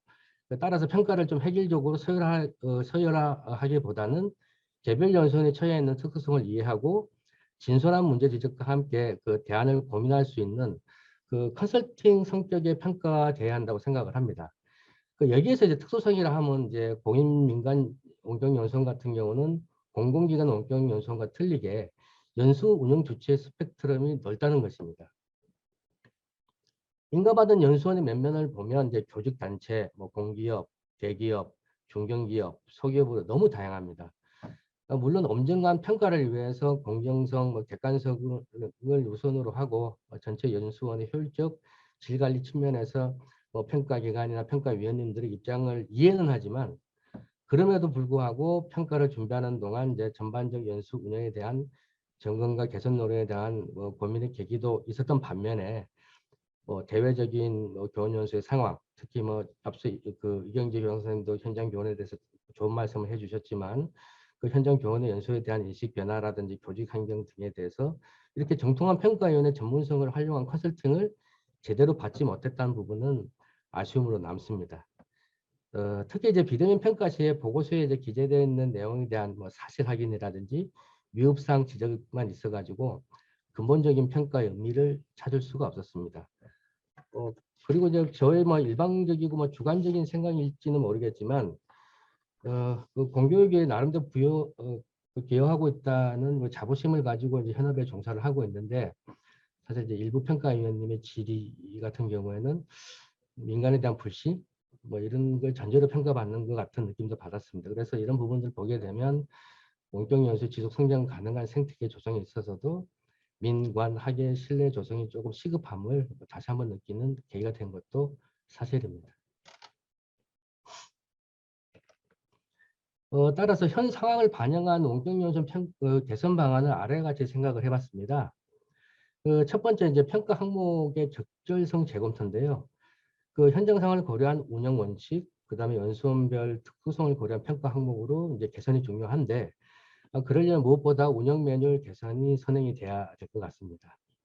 두 번째는 연수원 평가 후 결과 보고 뭐 토론회 개최입니다. 그 평가 기관, 피평가 기관 관계자 간의 의견 교환이라든지 개선 방안을 도출하기 위해서 진지한 대화의 장도 필요할 것으로 보여집니다. 세 번째로는 이제 프레임에 맞춰서 평가하게 되는 것에 대한 한계를 극복하고 그 평가 시각의 다각화가 필요합니다. 방법적으로는 현업 경험이 있는 전문가 한두 명을 평가위원으로 추가 선임하는 것도 괜찮을 것 같습니다. 마지막으로 급변한 외부 상황에 대처할 수 있는 컨설팅 지원이 많이 필요합니다. 그래서 외부 상황 변화에 대한 필요한 그 정책 정보라든지 에듀테크 정보 공유를 통해서 실제적인 지원이 되었으면 좋겠습니다. 여하간 그 서열만을 매기기보다는 급변하는 외부 환경에 대응할 수 있는 컨설팅도 병행하는 것으로 평가의 패러다임이 바뀌어야 된다고 봅니다. 마지막으로 참 지극히 초보적이고 당연한 얘기인데요. 실제로는 쉽지 않는 과제인 것 같습니다. 그 주지하다시피 이제 교원 연수는 뭐 민, 관, 학 어느 한쪽에만 일방적으로 시행할 수 있는 영역이 아닙니다. 따라서 보시는 것처럼 민간 학계가 톱니바퀴처럼 유기적으로 돌아가야만 이제 발전적인 교원 원격 연수 방향으로 나아갈 수 있다고 보는데요. 그래서 연수원 평가 같은 경우가 이런 민관학이 상호 유기적인 협조 체계를 구축할 수 있는 좋은 매개체라고 생각을 합니다. 그래서 앞서 제안 드린 연수원 평가 패러다임 변화를 통해서 원격 연수가 진일보할 수 있는 소중한 첫 단추를 제대로 낄 수 있기를 희망을 합니다. 이상 마치겠습니다. 감사합니다. 네, 성용수 부장님 너무나 좋은 발표 감사드립니다. 정말 평가 연계해서 우리 그 교원 연수가 어떻게 발전할 수 있는지 더 깊은 생각을 가지시고 좋은 의견 주신 것 같습니다. 특히 구체적인 그 제안 너무 감사드리고요. 저희가 앞으로 평가를 하는데 좋은 지침이 될 수 있을 것 같습니다. 그러면 이어서 두 번째 토론자이신 그 공주교대 전재상 교수님을 소개해드리겠습니다. 전재상 교수님은 이미 여기 계신 많은 분들이 아시리라 생각됩니다. 작년에 교원연수 발전 방향과 관련된 주제 발표를 해주셨고요. 특별히 작년에 또 평가위원으로 바쁜 시간 중에도 소중한 참여를 해주셨습니다. 이어서 전재상 교수님의 토론 발표 청해 듣겠습니다. 네, 반갑습니다. 공주교대 전재상입니다. 오늘 중요한 그 원격 교육연수원 운영평가회와 관련해서 이 포럼의 마지막 그 토론을 하게 되는데요. 앞서 우리 뭐 발제와 사례 발표 그리고 우리 그 송영수 우리 그 국장님의 그 이미 좋은 말씀을 다 하셨기 때문에 뭐 굉장히 중복되는 부분이 굉장히 있는데요. 그런 부분을 좀 빼고 말씀을 좀 드리도록 하겠습니다. 우선 자료를 먼저 공유를 좀 하도록 하겠습니다. 자료를 이제 앞서 이제 뭐 저한테 주어진 시간이 10분 정도밖에 안 되니까요. 핵심 중심으로 말씀을 드리도록 하겠습니다. 서영석 우리 박사님 이제 전화를 받고 할까 말까 하다가 이제 했는데, 그리고 순서로 보니까 맨 마지막이더라고요. 그래서 맨 마지막이 제일 어렵거든요. 뭐든지. 그러면 중복되지 않는 방향에서 오늘 또 지금 포럼이 너무 무겁고 이렇게 좀 가라앉아 있는 시간이 돼서 너무 힘든데요. 좀 그렇지만 좀 메시지를 좀 긍정적으로 이 축제의 장이 좀 돼야 되는데, 하여튼 그런 느낌으로 좀 말씀을 드리도록 하겠습니다. 우리 이경재 평가위원장님께서 뭐 큰 개요에 대해서 평가를 하면서 나타났던 그런 현황과 뭐 문제점들 그리고 방향 이런 걸 좀 말씀을 하셨는데, 그거는 이미 이제 다 공유를 하고 있는 그런 차원이기 때문에 그거는 이제 생각을 같이 하면서요.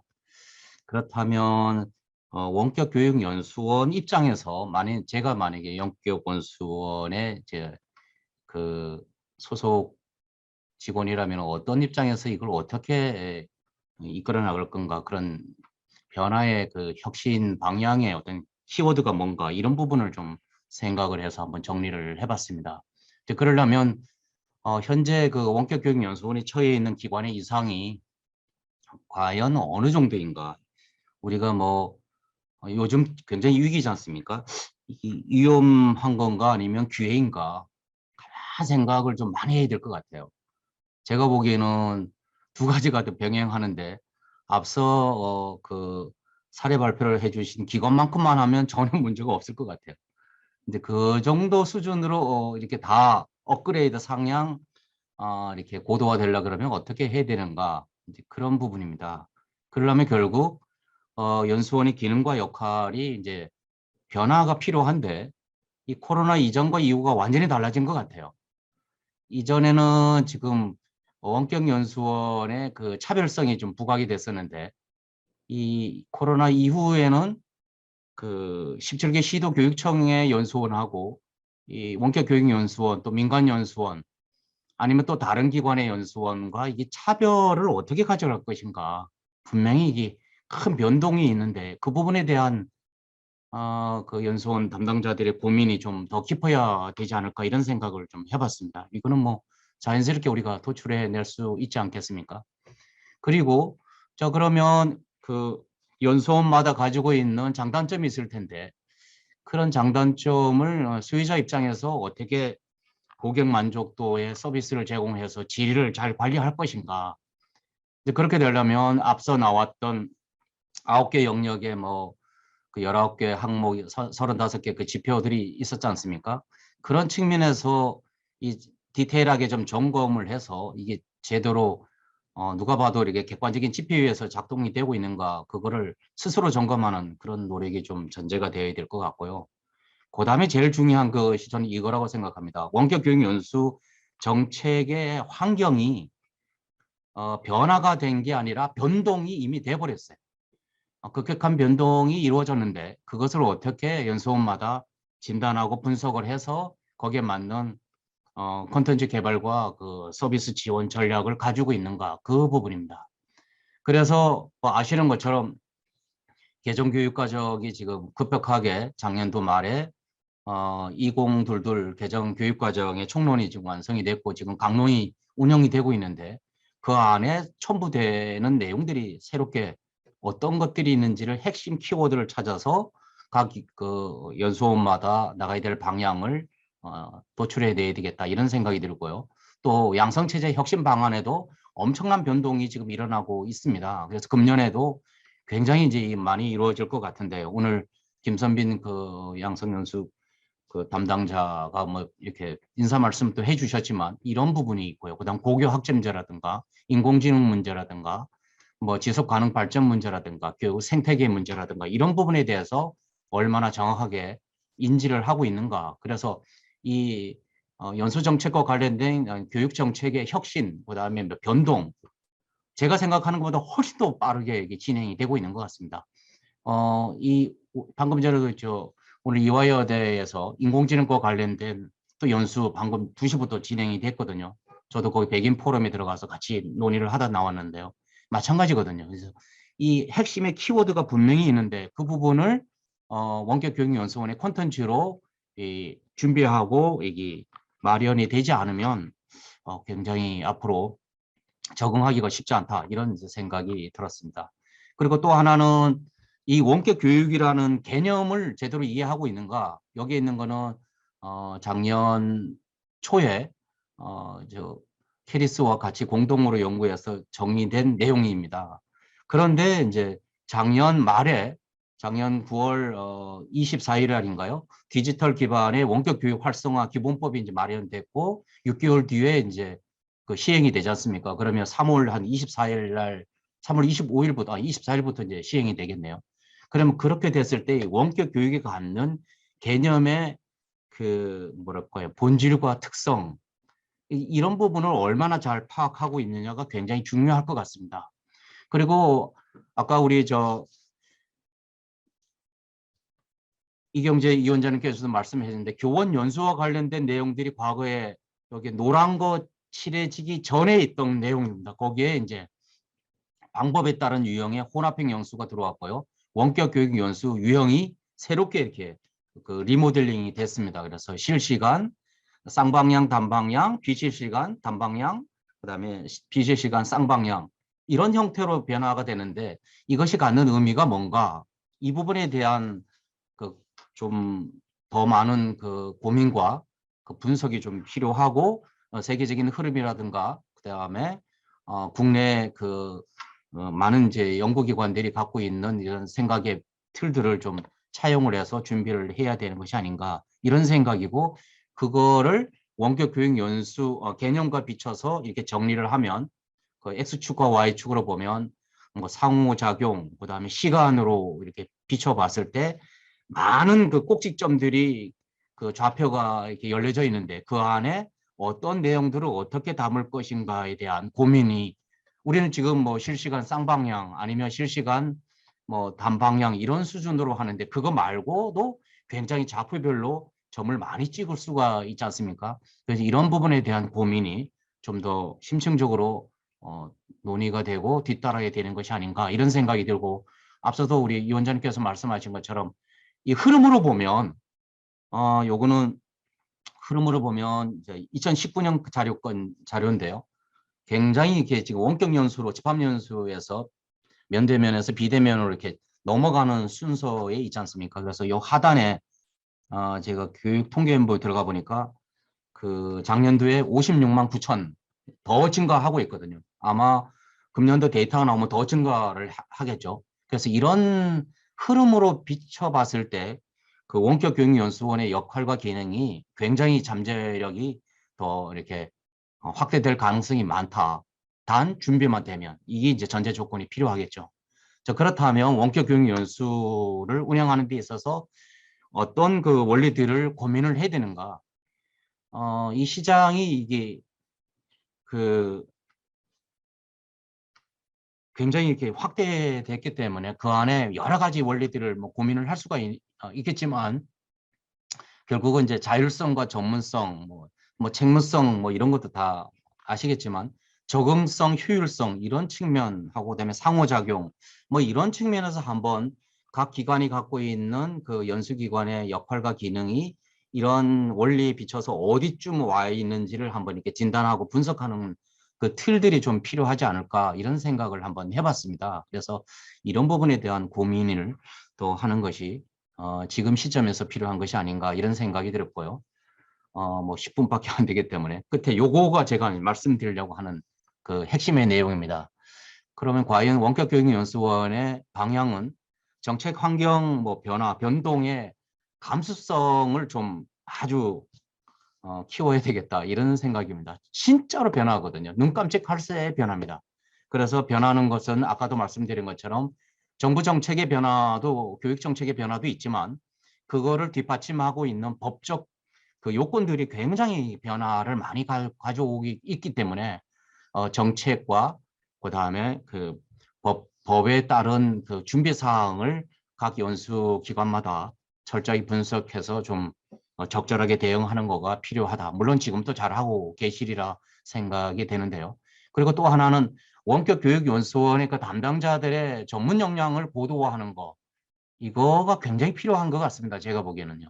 물론 거기에 그 간부급 직원들, 그다음에 이제 일반 직원들이 있는데 뭐 문제 의식은 굉장히 많이 있지만 그것이 단기간에 끝나는 것이 아니라 주기적으로 계속 이렇게 반복되고 정보가 공유하고 그 공유된 정보를 또 자기 실무나 아니면 자기 직무에 이렇게 반영되고 이렇게 선순환 구조로 갈 수 있는 전문 역량 개발할 수 있는 어떤 그 틀들을 좀 만드는 것이 시급한 것이 아닌가 이런 생각을 해봅니다.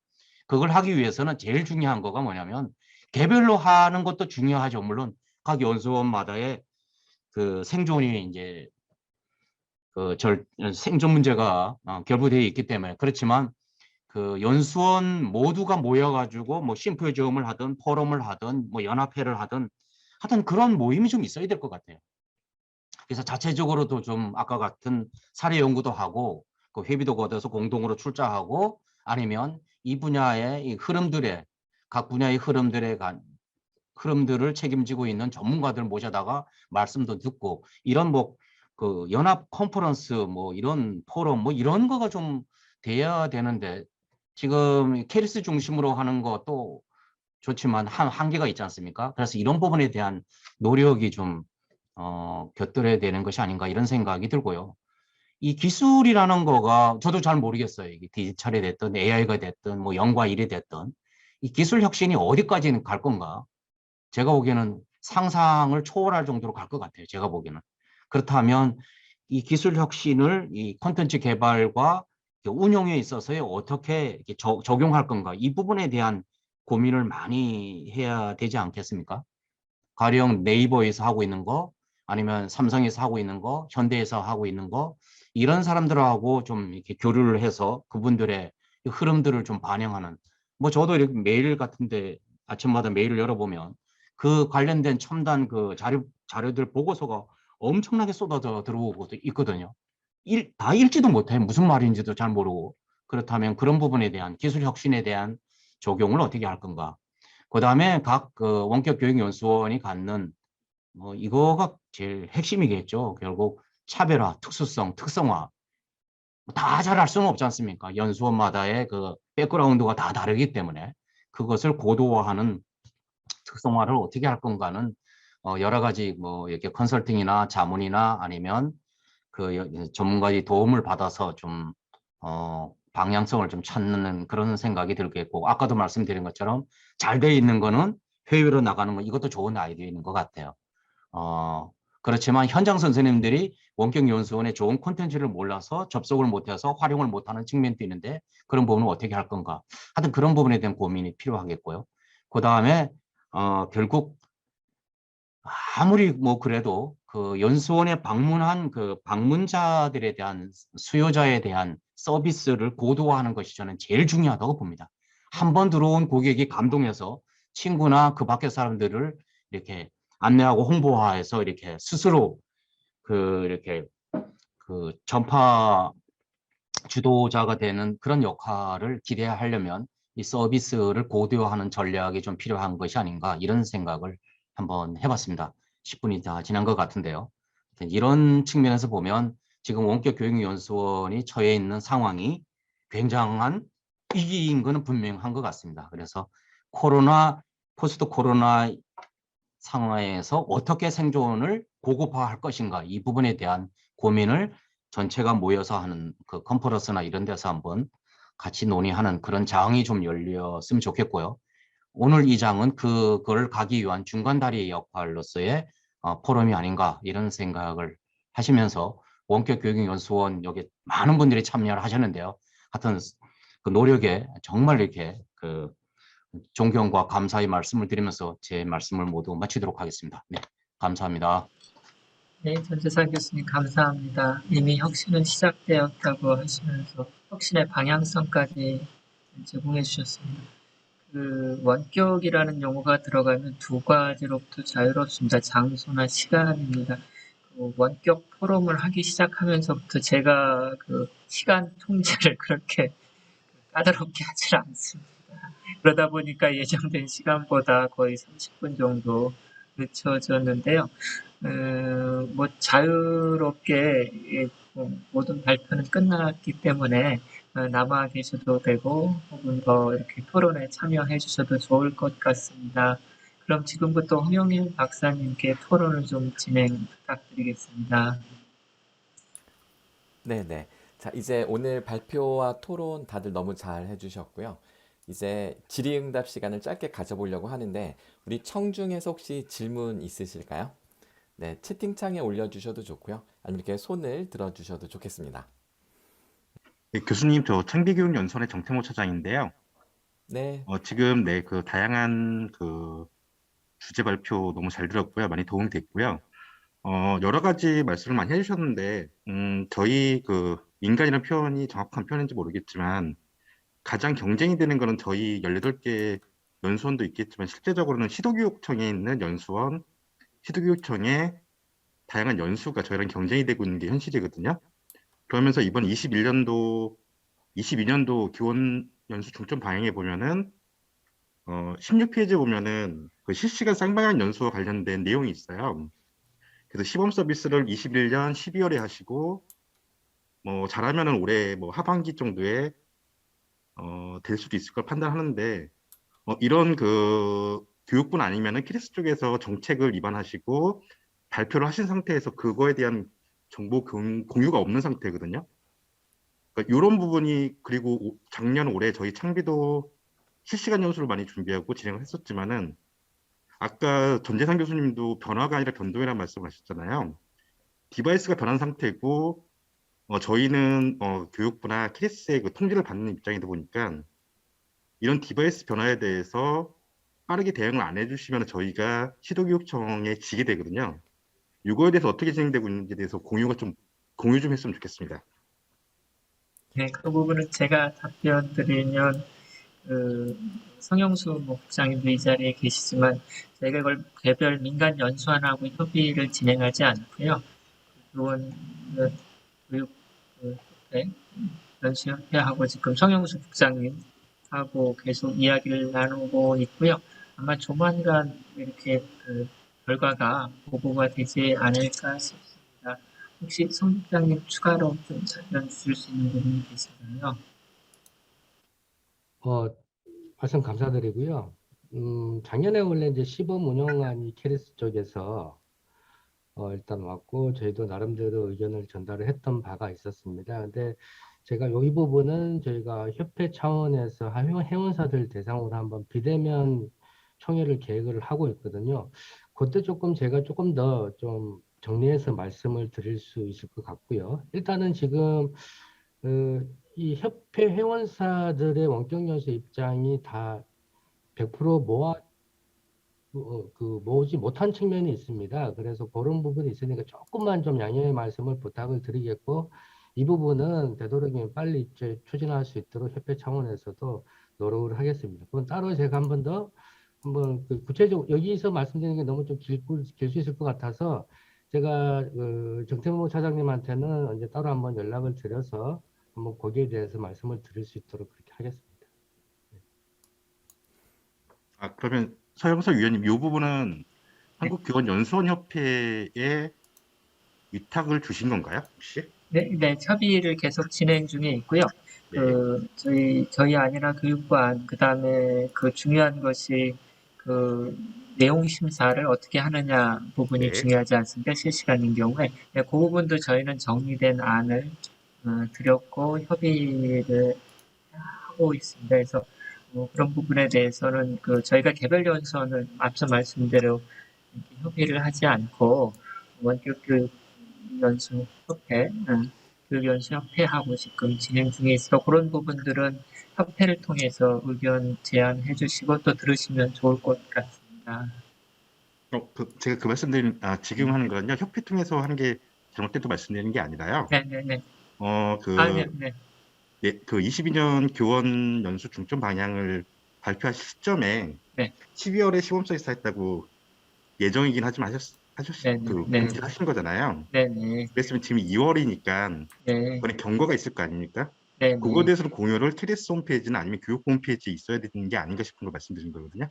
네, 그게 이제 저희가 공유가 드리기 어려운 게 지금 좀 전에도 우리 성형수 국장님이 말씀하셨습니다만 저희의 안은 이제 드렸는데 그거에 대한 이제 협회 측에 또 민간 우리 공인 연수원들의 의견이 모아지면 언제라도 저희는 그 실시하실 수 있도록 지원해 드리고자 합니다. 그래서 네네. 근데 이게 저희 안은 이미 전달해 드렸고요. 네. 근데 그게 공식적으로 확정된 안이 아니고 저희가 의견을 묻는 안을 전달해 드렸으니까요. 네. 그걸 확인하시면 될 것 같습니다. 근데 기존의 내용 심사 매뉴얼 같은 경우 네. 그 이제 변경안이 생길 경우에는 초안을 항상 올려주시고 네, 그 부분을 저희가 협회를 통해서 안내를 드렸고요. 네. 협회에서 그 의견을 수용하셔서 저희한테 의견을 주시는 것으로 지금 네, 알겠습니다. 네. 네, 네, 감사합니다. 그러면 이제 혹시 또 질문 있으실까요? 네, 이제 우리가 5시가 이제 넘어가고 있는데 또 궁금한 거 있으면 이 자리에서 모두 물어봐 주셔도 좋을 것 같습니다. 질문보다도 방금 전에 창비에서 그 말씀하신 것처럼 이 코로나 이후에 이제 연수의 그 방향이 많이 달라졌잖아요. 그래서 공공 영역의 연수 범위가 뭔가, 범위와 내용이 뭔가, 그다음에 민간 영역의 연수의 내용과 범위가 뭔가. 그래서 이 정부에도 보면 그 대기업과 중소기업의 이렇게 역할 분담이 있지 않습니까? 뭐 강제적으로 하는 것도 있고 자율적으로 하는 것도 있는데, 근데 그런 차원에서 보면 그냥 놔두면 당연히 뭐 그 돈과 인력이 풍부한 시도교육청의 경쟁력이 밀리죠. 이거는 이길 수가 없어요, 구조적으로. 그렇다면 그 부분에 대해서는 정부하고 시도교육감하고 그다음에 연수원 대표자하고 그다음에 전문가들이 모여서 좀 논의를 좀 하셔야 될 것 같아요. 이거는 논의를 안 하면 그냥 경쟁력이 없는 데는 그냥 생존이 불가능한 생태계가 그렇잖아요. 그죠? 이거 뭐 정글도 아니고 우리 모두가 다 같이 살아야 되니까. 이제 그런 측면에서 보면 분명히 이렇게 역할을 나눌 수가 있을 것 같아요. 왜냐하면 전체 양은 연수에 될 대상과 그 내용은 증가하는데 그걸 지원하는 형태를 어떤 식으로 합리적으로 조절할 건가 이런 거가 정책이거든요. 이제 그런 논의를 아마 고민하고 계실 거리라고 생각을 합니다. 그래서 그 부분에 대한 논의가 이런 시간을 통해서 좀 더 확대되었으면 하는 그런 이제 바람입니다. 예. 네, 감사합니다. 그러면 우리 이제 마지막으로 마이크를 우리 서영석 박사님께 다시 넘기면서 답변 겸 마무리 한번 멘트로 해주실까요? 우선 우리 교육부 인가 연수원들과 시도교육청 연수원의 소통 문제는 계속 지속되고 있고 저희가 지금 또 노력하고 있습니다. 그래서 오늘 포럼도 시도교육 연수원에도 이렇게 좀 안내를 이렇게 중교원 통해서 담당자분 통해서 안내를 드린 바 있고요. 아마 조만간 저희가 자리를 마련하려는 것이 중앙교육연수원의 원격교육센터에서 우리 민간연수원 협회, 우리 연수원 협회와 한번 자리를 마련하려고 합니다. 해서 빠르면 2월 중, 늦어도 3월 중에는 그런 자리를 마련해서 지금 민간 중앙교육연수원이나 시도교육청이 어떤 것들을 준비하고 있는지 그런 것들도 저희가 계획하고 있습니다. 그래서 정말 말씀하신 대로 무엇보다도 소통이 제일 중요할 것 같고요. 작년에는 그런 상생 방안이라든가 큰 방향성을 논의했다면 아마 올해는 좀 더 구체적으로 그런 논의를 하려고 합니다. 그래서 특별히 이제 교육연수원 협회가 사단법인으로 이제 인가도 난 상황이기 때문에 좀 더 이렇게 책임을 가지고 또 이렇게 권한을 가지고 함께 이렇게 노력했으면 좋겠습니다. 지금 채팅창에 일부 의견이 들어와 있는 것 같은데요. 잠깐만요. 제가 마이크로 러닝과 관련된 이야기가 나오네요. 이 부분은 지금 제가 다시 한번 또 내용 심사 담당하시는 우리 선생님이 계시기 때문에 이 의견들을 제시해 드리고요. 또 답변도 드리도록 하겠습니다. 그 마이크로 러닝 부분과 관련해서는 한 가지 가장 중요한 것이 LCMS 구축이 되게 중요한 것 같아요. 왜냐하면 수강에 따른 방지 대책으로 중앙교육연수원 같은 경우는 LCMS에서 그 콘텐츠 모듈별로 모든 것들을 다 관리하고 있거든요. 근데 이제 우리 민간 공인인간 연수원 중에는 그런 것들이 이제 갖춰져 있는 연수원들이 있고 또 그런 것들이 또 비교적 부족한 연수원들이 있기 때문에 그 부분이 이제 계속 지속적으로 좀 논의가 되고 많이 만들어져야 될 것 같다라는 그 큰 방향성만 말씀드리고요. 질의 주신 내용은 또 따로 답변을 드리도록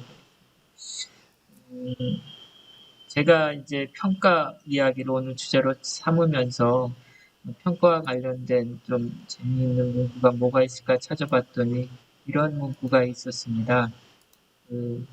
도망가는 것이 무서웠을 뿐인데 용기 있다고 평가받는 사람도 있다. 다시 한번 읽어볼까요? 도망가는 것이 무서웠을 뿐인데 용기 있다고 평가받는 사람도 있다. 해서 영국의 역사학자 토마스 퓰러가 평가에 대한 명언이라고 합니다.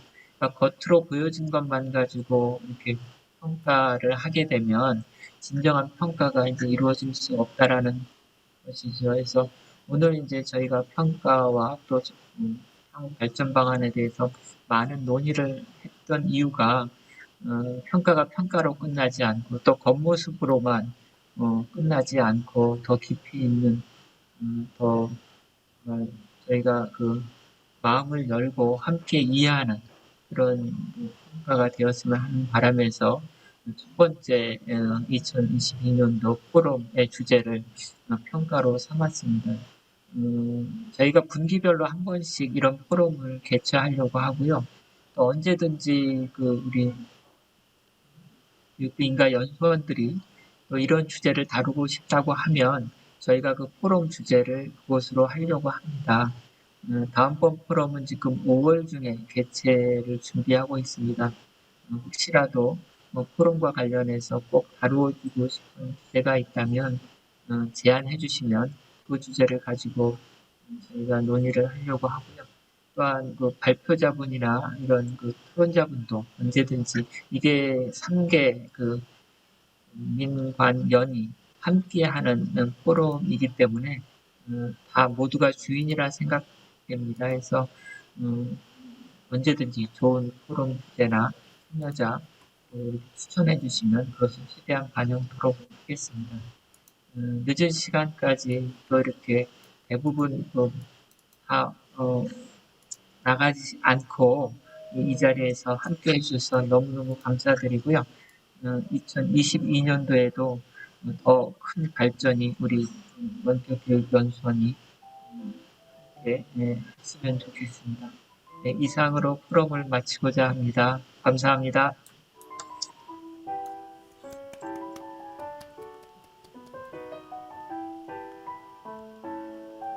네, 모두 수고하셨습니다. 그러면 오늘 모든 포럼을 마치겠습니다. 그러면 행복하고 즐거운 저녁 시간 되시기 바랍니다. 고맙습니다. 5월 달에 뵙겠습니다. 감사합니다.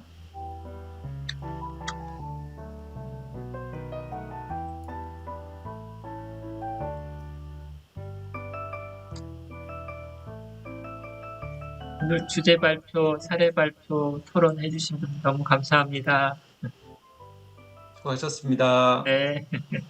홍 박사님 수고하셨습니다. 네, 모두 수고하셨습니다. 네. 네, 교장 선생님 수고하셨습니다. 네, 제가 종료하겠습니다. 네.